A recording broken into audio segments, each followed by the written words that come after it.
He pointed the gun at the old man, not even realizing who was in front of him.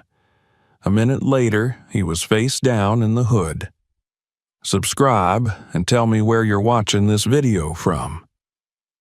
The two-lane highway stretched like a faded ribbon across the sleepy Arkansas countryside, weaving gently through low-lying hills and forgotten towns where the only signs of life were half-lit diners and roadside churches with cracked parking lots. Morning mist clung to the shoulders of the road, curling lazily around pine stumps and fence posts, diffusing the rising sunlight into a dull gray glow. It was the kind of day that didn't feel like a beginning or an end, just another long breath in a place where time didn't hurry. The steady hum of tires broke the quiet, rolling in slow and certain. A weathered black Toyota Tundra crested the bend in the road, its headlights still on out of habit. Behind the wheel sat a man who moved like the road itself, calm, measured, and older than he looked. Chuck Norris wore a simple button-up shirt, sleeves cuffed at the wrist, jeans that had seen better days, and a scuffed pair of boots that hinted at dirt roads and work rather than red carpets. A beige ball cap was pulled low over his forehead, and a pair of sunglasses rested on the bridge of his nose, though the sun was still shy. Inside the cab, the radio played softly, old jazz, smooth and almost melancholic. He tapped the steering wheel lightly in rhythm, not out of boredom, but out of comfort. He didn't hum, he didn't sing, he didn't need to. The road was his melody, and he'd been driving it longer than most of the young men now pretending to guard it. He wasn't on any official errand, no entourage, no security detail. The night before, he had attended a private gathering for disabled veterans. No cameras, no autographs, just respect and shared silence. He stayed longer than he planned, shook every hand, and now, on the drive back to Texas, he felt the tug of fatigue settle in his shoulders. A gas station loomed ahead, modest and plain, with a sign that still bore half-lit neon letters, Crescent Fuel. He pulled in without hurry, engine rumbling low before it cut off completely. The place was nothing fancy. 2 rusted pumps, a dusty ice chest, and a faded soda vending machine with a button stuck on the root beer. But it was quiet. That was enough.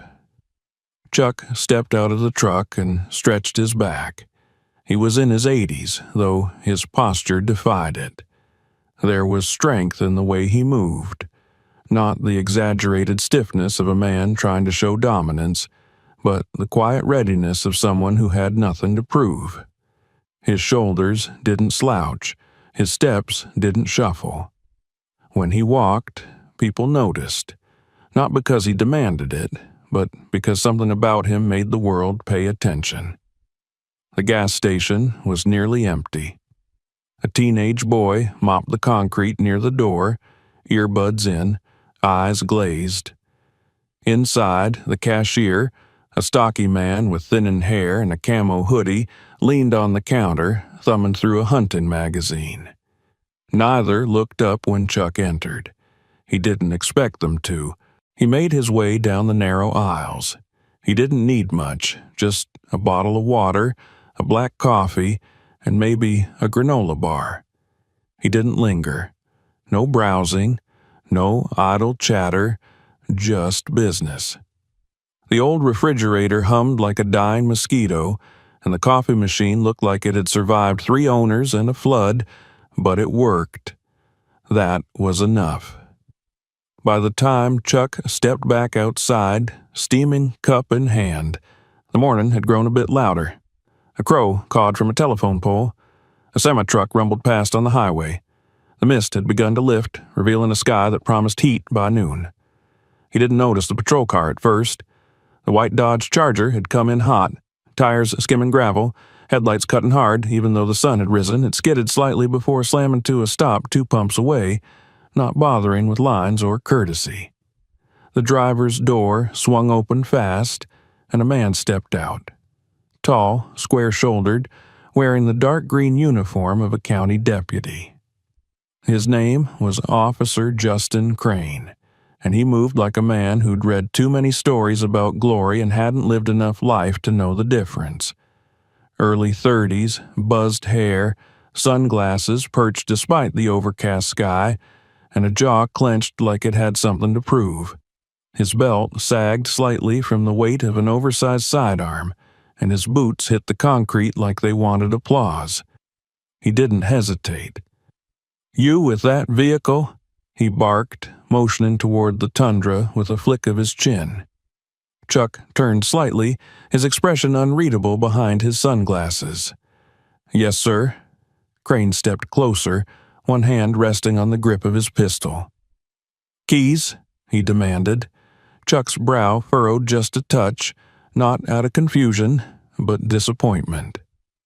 "They're in the ignition." "Step away from the vehicle." There were no sirens, no calls, no reports. Just a young officer who didn't like what he thought he saw. A bearded older man in a truck with Texas plates, unshaven and silent, and clearly out of place in Crane's mind. He didn't need probable cause. His ego gave him that. "Registration?" Crane snapped. Chuck didn't move. "In the glove compartment." Crane's fingers twitched on the holster. "Name?" Chuck's voice remained steady. "Charles Norris." The pause that followed was small but meaningful. The name didn't register. It meant nothing to Crane. The world might have turned for it once, but this corner of it, this narrow-minded uniform, hadn't caught up. "I don't give a damn who you think you are," Crane said. "Open the door, slowly." Chuck didn't argue. He stepped toward the truck, movements controlled and deliberate. He wasn't looking to escalate. That wasn't his way. But the air had shifted now. Something brittle hung between them like dry timber waiting for a spark. From across the lot, a woman pumping gas paused. Her child peeked out from the back seat, wide-eyed. A man getting coffee inside noticed and came out, phone already in hand. The world had changed, and cameras didn't sleep anymore. Crane followed Chuck to the driver's side, still barking orders. "Hands where I can see them." Chuck placed the coffee on the roof of the truck and slowly turned his palms upward. The leather of his gloves creaked faintly. "You got ID?" "In my wallet, back pocket." "Get it, slowly." Chuck reached back, pulled the wallet, and opened it. Crane didn't look. He slapped the wallet out of Chuck's hand, sending it clattering to the ground. "Fake IDs are easy," he muttered. "You ain't special. You look real confident for someone so close to getting cuffed." Chuck stared at him, calm as ever. "I'm just here for coffee," he said. But Crane wasn't listening. He circled, eyes narrow, chest puffed. The kind of man who saw threat in stillness, challenge in silence. The kind who believed fear made order. He didn't know who stood before him. He didn't care. He only knew power, or thought he did. And somewhere behind his shades, Crane's mind was already writing the story of how he stopped a suspicious old man in a stolen truck, how he took control, how he showed strength. That story was about to shatter. And he wouldn't be the one holding the pen. Officer Justin Crane's hand hovered just above his holster now, the weight of imagined authority pushing down on his spine, making his steps more deliberate, his jaw more set. He stood close enough that Chuck could see the shallow flares of his nostrils each time he exhaled.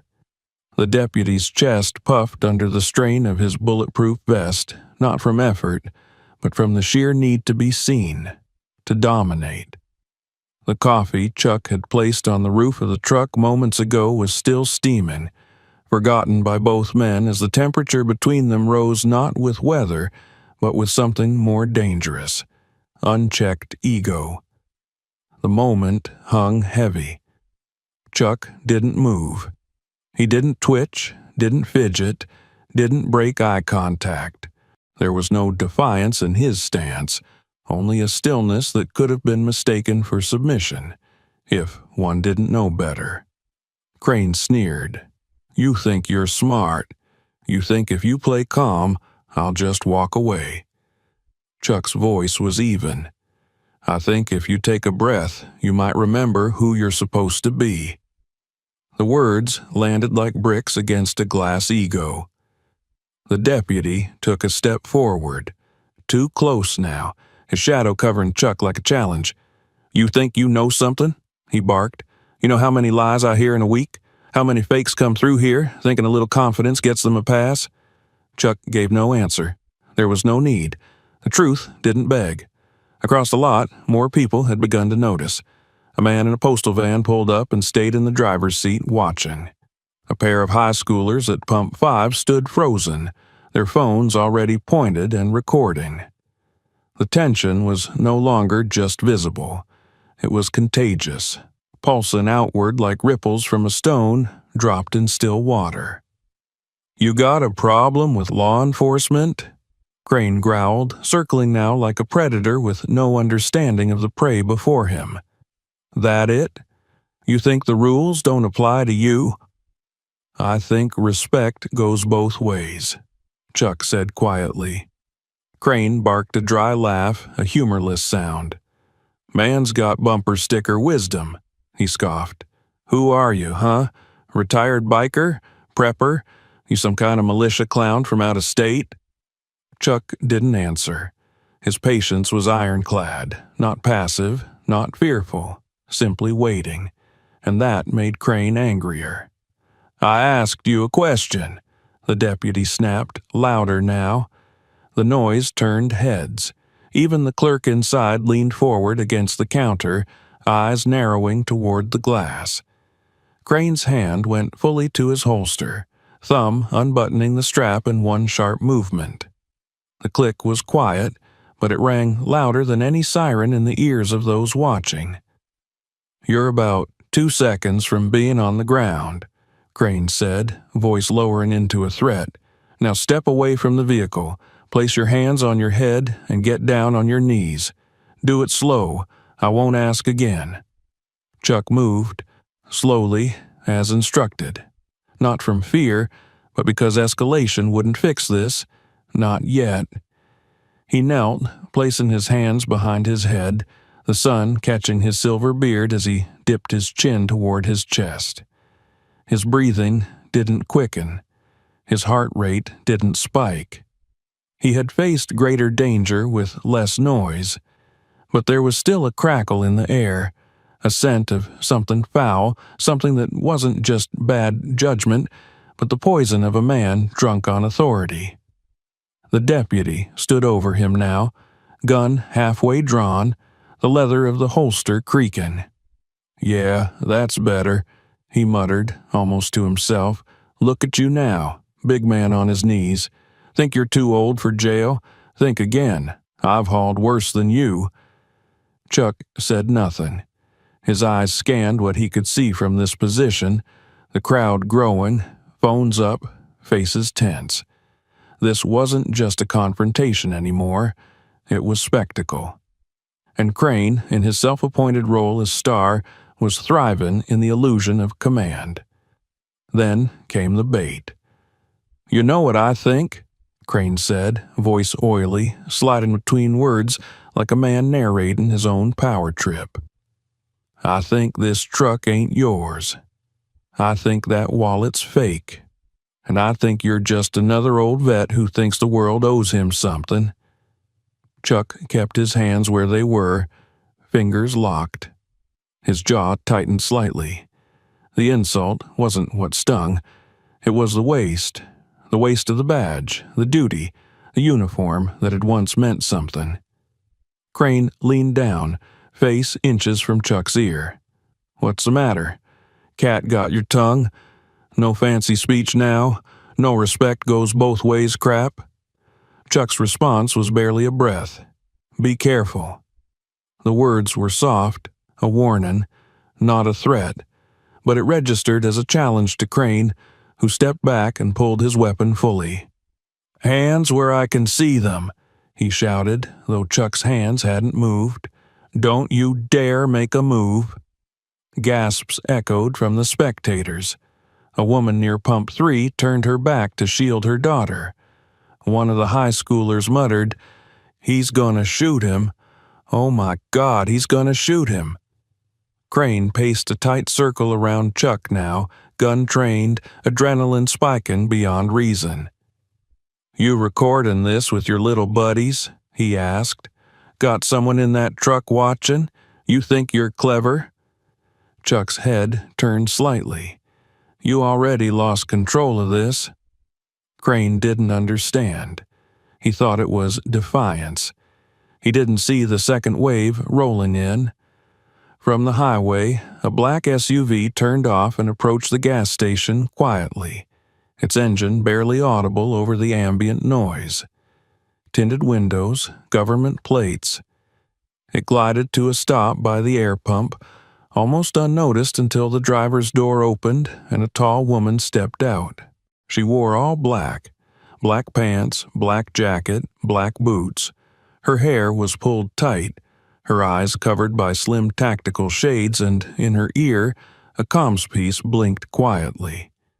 She walked like a person who didn't hesitate, like someone who'd already measured the threat and dismissed it. She stopped near the truck, glancing down at Chuck still kneeling on the pavement. Then she turned toward Crane and spoke with the sharpness of someone used to being obeyed. "What the hell do you think you're doing?" Crane turned, startled. "Excuse me?" She pulled a badge from her chest. "Senior Agent Kendra Moss, United States Department of Defense and Security. That man is my superior officer." Crane faltered. For the first time, his voice wavered. He claimed to be someone, didn't look real. "You pointed a loaded weapon at a federal official," Kendra said, stepping closer. "You drew without verification. You conducted an illegal search. Do you know what that is?" Crane's mouth opened, but nothing came out. "It's called a felony," she said coldly, "and you just committed it on camera." Another SUV pulled in behind hers. Two men stepped out, clean suits, hands free but ready. One approached Chuck, knelt, and whispered, "Deputy Norris, are you injured?" Chuck shook his head. "No." "Everything's being recorded," the man said, "civilian and federal. We've already alerted the district office. Confirming now." "Confirmed," Chuck replied. "You may stand, sir."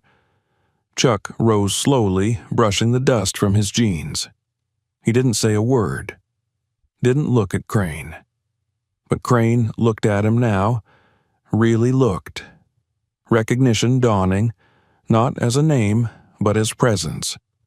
As the terrifying realization that he had completely misunderstood the scale of what he had started.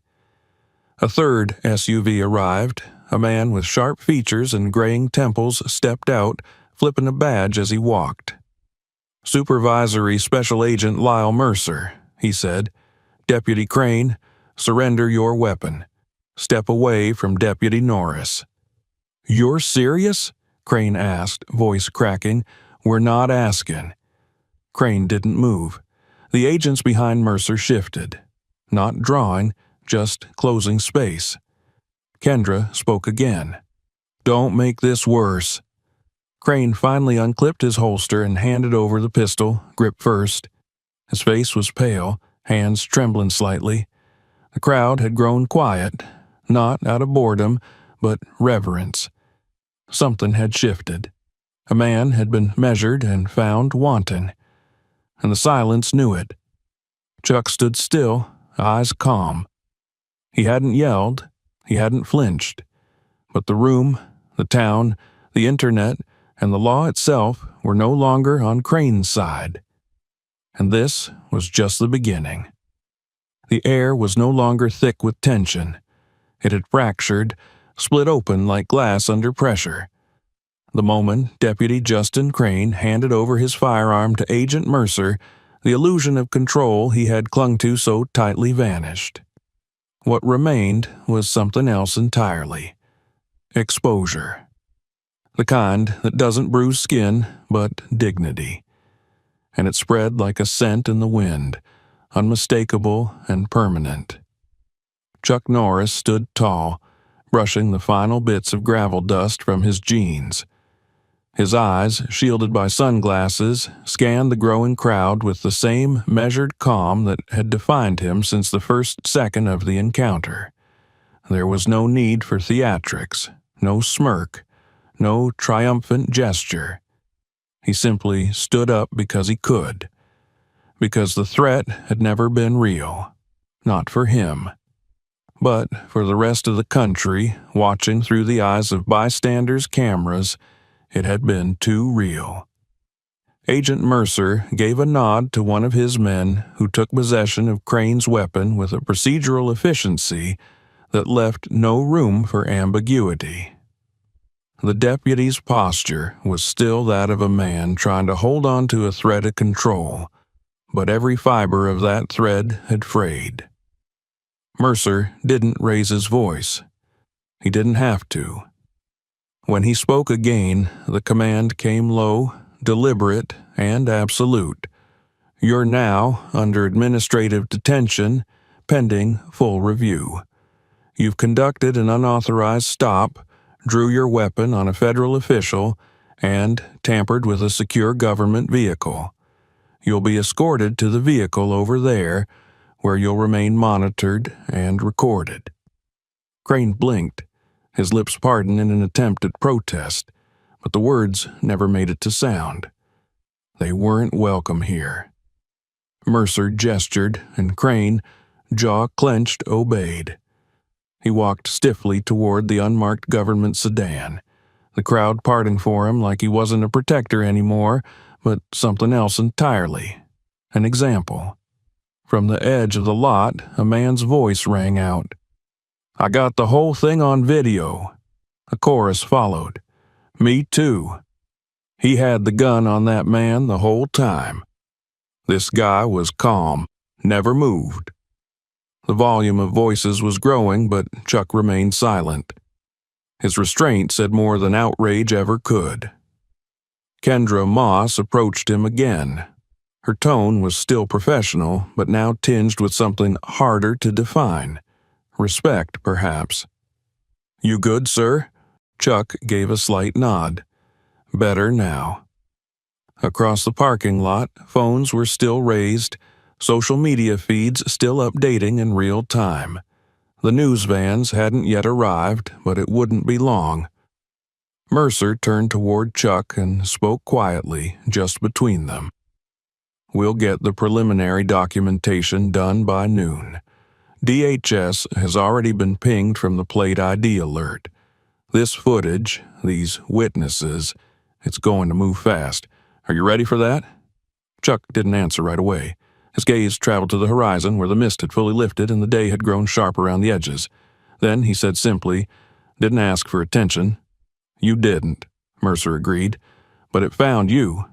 Behind them, the gas station clerk had stepped outside. His name tag read Aaron. He wiped his hands on his apron, eyes darting between the agents and the sedan where Crane now sat, subdued and pale. I've seen that cop before, Aaron said, voice low as he addressed one of the agents taking statements. Always been jumpy. Got into it with a guy last month because he tried to buy beer 5 minutes before legal time. Screamed at me, too. Called me names. Whole town knows he's got a temper. You willing to make a formal statement? Aaron looked past them to Chuck. Then he nodded. Yeah, I don't want to end up with a gun in my face one day because someone doesn't like my jacket. Chuck caught none of that. His attention was on the bigger picture now. He was no stranger to high-pressure situations. He'd seen action in countries where laws were fragile and peace was a dream, not a given. He'd protected presidents, dignitaries, and carried burdens for people who'd never know his name. But this felt different. This wasn't a battlefield. It was a gas station. America. And he had knelt in silence under the threat of his own country's badge. He leaned against his truck now, not from fatigue but from deliberation. Mercer stood next to him, reviewing footage on a secure tablet that one of the agents had synced from civilian uploads. Grainy but clear. Crane drawing his weapon, Chuck kneeling, the insult, the silence, the calm. Then, in a flash, less than a second, Chuck's body moving with a precision honed by decades of discipline. They replayed the moment over and over. The sequence was identical each time. Crane raises the gun, Chuck's eyes narrow, his body shifts with controlled force. The weapon is gone, the deputy disarmed, restrained, and immobilized in a maneuver that was both clinical and effortless. No strikes, no brutality, no unnecessary force. Just control. And silence. He didn't even hit him, one of the agents muttered, almost with disbelief. He just handled it. He didn't need to hit him, Mercer said. He did something worse. He reminded him what it looks like when the badge doesn't protect you. More vehicles arrived, not from the local precinct, those calls had gone quiet, but from DHS and federal liaison units. Their presence was a formality now. The story had unfolded. The footage had told the truth, but the weight of what had just occurred was only beginning to settle. In the back of the government sedan, Crane sat motionless, hands resting on his knees. No cuffs had been applied.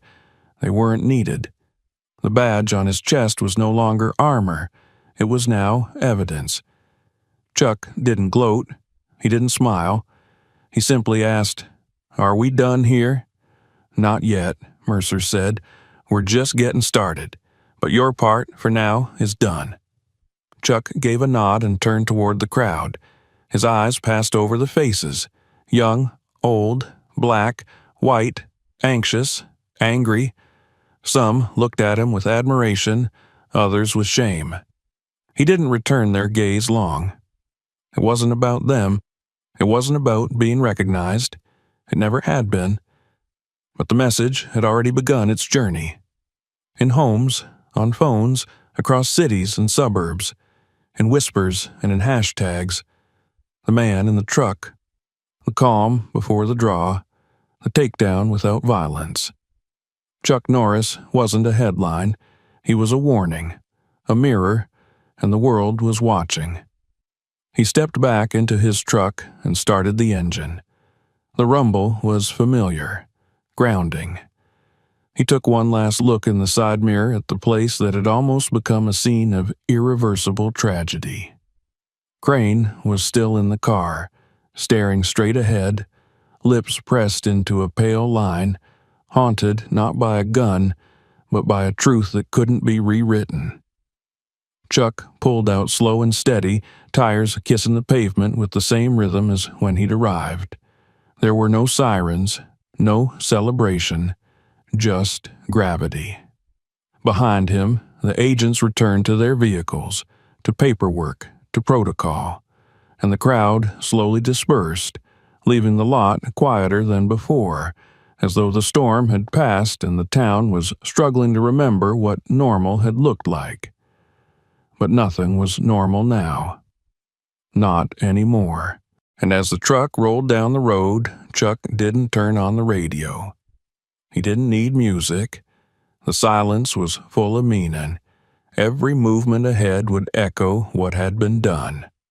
And every headline would ask the same question. How many times had it happened without a camera? How many times had the outcome been different? But not today. Today, one move had been enough. By the time the black Toyota Tundra had vanished beyond the tree line at the edge of the highway, the parking lot of the Crescent Fuel had transformed into a theater of aftermath. What had started as a quiet morning drive interrupted by an aggressive cop had now become a national incident. The moment Chuck Norris pulled away, the storm began. Not of bullets or fists, but of footage, voices, and consequences. The gas station clerk, Aaron, was still standing outside, leaning against the frame of the door, watching the slow motion of government sedans pulling away, of DHS agents finalizing statements, of Deputy Justin Crane sitting hollow-eyed in the back seat of a car that he no longer had jurisdiction to leave. The authority he once wore like a weapon had melted off him in real time.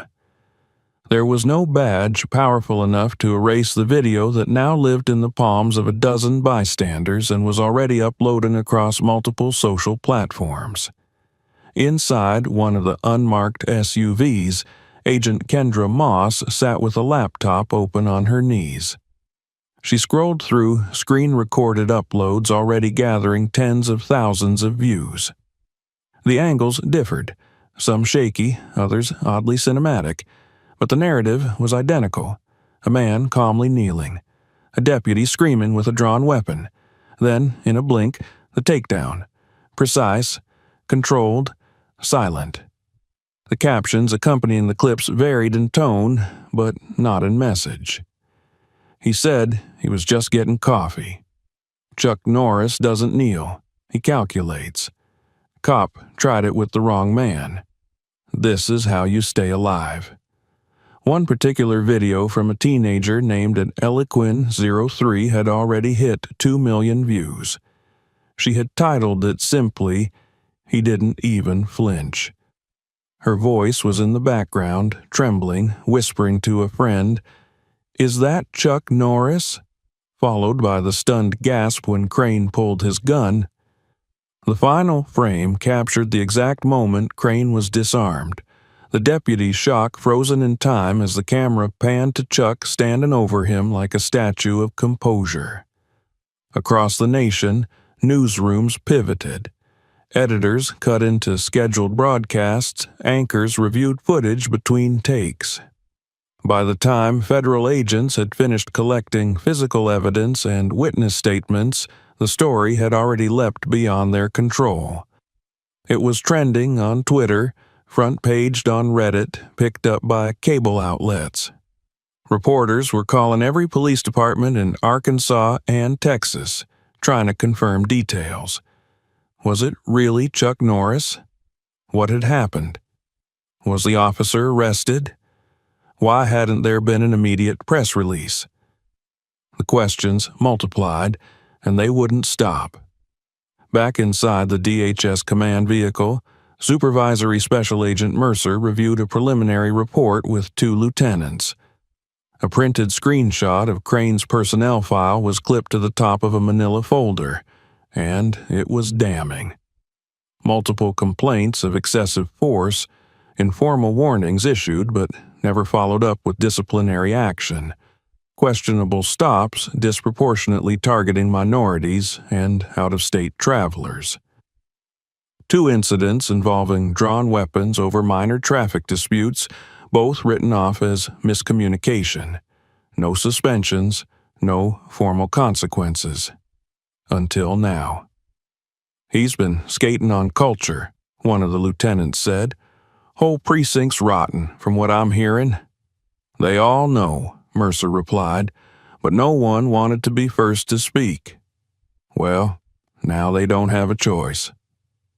In the corner of the vehicle, Chuck sat silently, his back straight, his arms resting loosely on his thighs. He wasn't watching the screen. He didn't need to. The footage didn't change what he knew. What had happened at that gas station wasn't new. It was just visible. And because it had happened to someone with a name, with a history, with a platform, even one he never asked for, the world was listening. One of the federal tech analysts, a woman named Rachel Fenwick, spoke up. "We're getting audio-confirmed uploads from 5 sources. 3 are clean, with no cuts. 1 even caught the moment Deputy Crane opened the truck door without cause." Chuck nodded slightly. He never asked for permission. "That's tampering with a federal vehicle," Fenwick added. "He's in deep, whether he knows it or not." "He knows it now," Kendra said, her voice low, steady. The second he looked up and saw 3 SUVs rolling in, he knew. Mercer leaned forward. "What's the governor's office saying?" "They're quiet for now," Fenwick said, "but their communications team just requested a full timeline and witness summary. That's code for we're writing a statement." "And local law enforcement?" "Radio silence. But the police chief's niece just tweeted that she's ashamed to be from this town. It's going viral, too." Chuck didn't flinch. He didn't smile either. This wasn't a victory. It wasn't a moral to celebrate. It was a mirror, and too many people were seeing themselves in it. By late afternoon, the street outside the gas station was swarmed with news vans and curious locals. Cardboard signs began to appear, handwritten, raw, uncoordinated. "Respect is earned. Don't kneel with fear, rise with truth." He didn't say a word, but we heard everything. There were no chants, no riots, just presence, the kind that fills space with pressure, with purpose. Chuck remained inside the SUV, declining all requests for interviews. One journalist managed to approach the window, tapping lightly, mouthing the words, "Can we just ask your name?" Chuck didn't answer. Mercer leaned forward and pulled the privacy shade down. "He'll speak when he's ready," he said. But Chuck wasn't preparing a speech. He wasn't rehearsing. He was remembering. He remembered the moment the deputy's gun pointed inches from his head. Not the steel, not the heat, but the look in Crane's eyes. The belief that he could and should pull the trigger because his uniform allowed him to. That belief wasn't new. It had a lineage, and Chuck had seen it before, in different uniforms, different languages, different lands. But this was home. And that made it worse. Eventually, the agents moved their operation to a secured field office 15 miles away. The crowd remained at the station, now watched closely by local law enforcement, none of whom dared step onto the scene. Inside the field office, Chuck finally spoke. "I don't want to give a statement to the press." Mercer nodded. "Understood." "If they want to hear what I think," Chuck continued, "they can wait for the report." "You're going to get pressure," Mercer said. "Public, internal, political."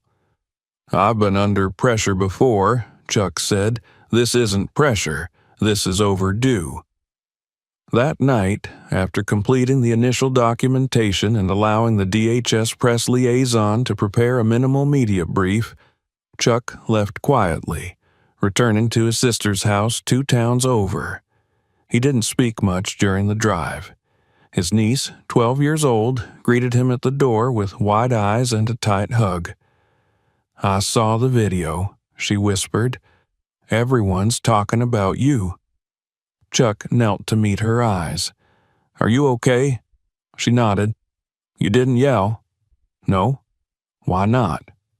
Chuck looked at her for a long moment, then said, "Because I didn't have to." Upstairs, news anchors debated everything from racial bias to police training to the risks of unverified stops. One outlet ran a headline calling it, "The Day the Wrong Cop Met the Right Man." Another referred to Chuck as a silent symbol of resistance. Cable news, never one to resist sensationalism, showed the takedown on loop every hour. But Chuck remained quiet. He didn't seek attention. The truth had already been seen. In Washington, senators requested internal reports. In Little Rock, the state attorney general scheduled a review. The Department of Justice requested a transcript. And in the town where it started, the police department released a 3-sentence statement calling the incident unfortunate and under review. People noticed what wasn't said. Chuck didn't respond. The next morning, protesters lined the police station sidewalk with signs bearing his face, not from action films, but from that single frame, kneeling, calm, unflinching. They didn't chant, they stood. That was enough. The fallout wasn't explosive. It was surgical, quiet, precise, like Chuck himself. And though he stayed silent, His presence had already done what speeches couldn't. The world had watched, and the badge, once seen as armor, now shimmered like glass. 3 weeks had passed since the gas station in the Spartanburg had transformed into the epicenter of a national conversation, and yet the name Chuck Norris still hovered on lips across America like a whispered invocation. Not as a punchline, not as a meme, but as a symbol, real, restrained, and human. And though he had made no public appearance beyond the events of that day, the world hadn't forgotten. If anything, the silence that followed had only deepened the resonance of what everyone had witnessed. Chuck had returned to his routine, if it could still be called that. He didn't change his number, didn't add security, didn't hire a press agent. He declined every interview, ignored every request from networks eager to host a hero. His only statement, if one could call it that, had been a brief line issued through the Department of Homeland Security's press office. The law is not a weapon, and those who carry it must know the weight, not just the power. That was it. The rest he left alone. Meanwhile, Deputy Justin Crane had been suspended without pay, pending a disciplinary hearing that the state had already determined would be open to public observation. His patrol record, once gathering dust behind bureaucratic walls, now lived under a magnifying glass. News anchors dissected his behavior. Former colleagues distanced themselves. Complaints that had once been filed and shelved under vague labels like resolved internally were now recirculating, this time under scrutiny that demanded answers, not excuses. The town of Spartanburg, known for its quiet days and even quieter politics, was no longer tucked away in obscurity. The local police department issued a statement, longer than the first, more carefully worded but no less hollow. They promised a full review of their engagement protocols and a renewed commitment to training. The public wasn't impressed. They had already seen enough. Chuck watched all of it unfold from a distance, like a man watching a storm from the edge of a field, knowing it was needed but regretting the crops it had flattened. He wasn't angry. Anger had no place in the clarity of what he had done. He wasn't vindicated either. This was never about revenge. He had done what was necessary because it was necessary, and that was the only reason worth moving for. One morning, he received an invitation. It came not from a journalist, not from a politician, but from a federal training facility in Glencoe, Georgia. The request was simple. Would he speak to a new class of recruits, young men and women preparing to enter federal law enforcement, most of them barely out of their 20s?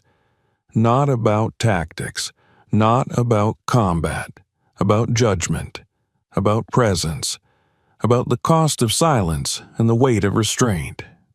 Chuck didn't answer immediately. He thought about it for a day, then another. On the third morning, he sent one word. Yes.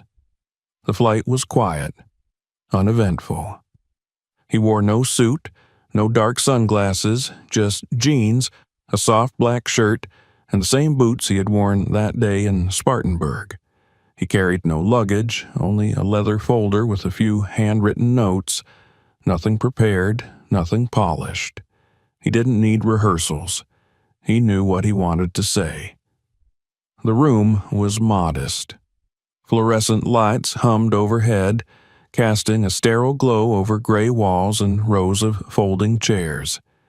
There were no press cameras, no flags, just a podium, a PA system, and about 80 fresh-faced recruits in uniform, their eyes sharp with ambition, their backs straight with imagined certainty.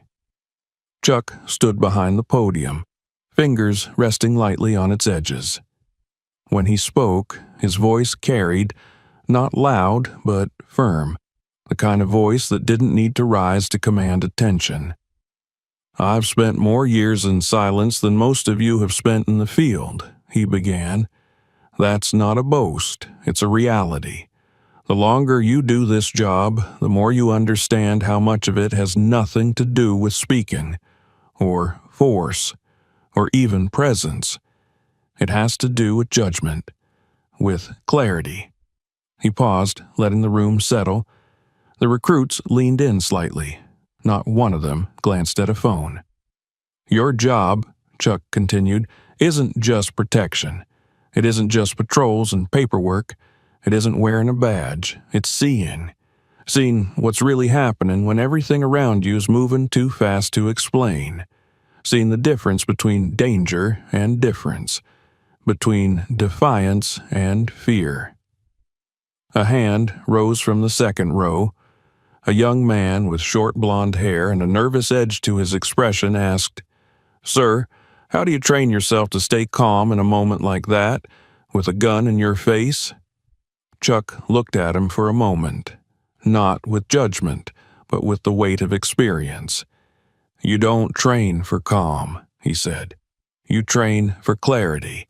And clarity comes from listening, from knowing your own heart before the adrenaline kicks in. Ego doesn't help you in that moment. It gets people hurt. Listening keeps people alive." The young man nodded. Others scribbled notes, not because they were required to, but because they wanted to remember. After the session, some lingered. A few approached him with handshakes, cautious admiration. One young woman, no taller than 5'3", walked up and said, "My brother saw the video. He doesn't trust law enforcement, but after that day, he said maybe not all of them are bad. I just wanted you to know that." Chuck smiled, small and grateful. "Thank you." He left the facility as quietly as he had arrived, declining the offer of a driver, opting instead to walk part of the way back to his hotel under the deepening dusk. He didn't need light to navigate. The path was already known to him. That night, he sat on a small porch behind the hotel, sipping cold water and watching the line where the sky met the hills. His phone buzzed. A national op-ed had just been published. His full written statement, leaked from an internal training memo. He didn't read the article. Instead, he tapped out a short message to his niece.